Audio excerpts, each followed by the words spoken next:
All right, this is quick check 5.4.5. And it asks to list the compounds as soluble or insoluble. Remember, soluble means it will dissolve, and insoluble means it won't. The first one is this aluminum chloride, AlCl3. And I'm going to use my little table right here, which you should memorize, but I want to kind of show you how it works. So we're going to be looking at this. So in aluminum chloride, we got aluminum and Cl2, aluminum and chloride.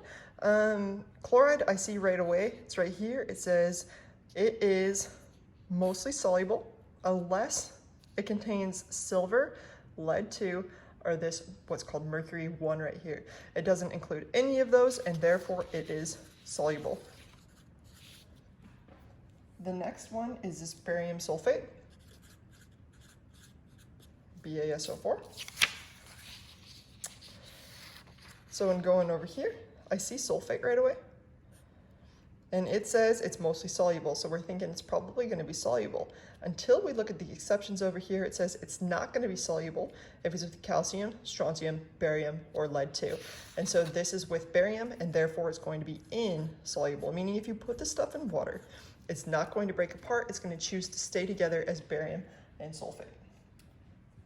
The next one we got is this ammonium, ammonium sulfide. Ammonium's kind of weird because even though it's non-metal, it acts as an ionic compound.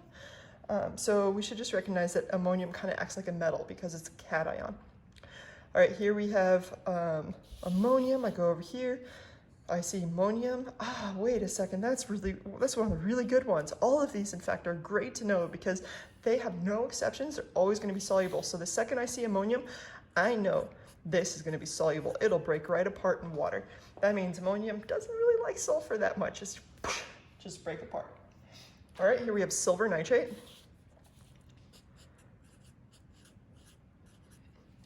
Here's another situation where you have something, NO3 negative. That's always going to be soluble with no exceptions. So this one is going to be soluble. I don't have to look up anything else. Then we have magnesium hydroxide.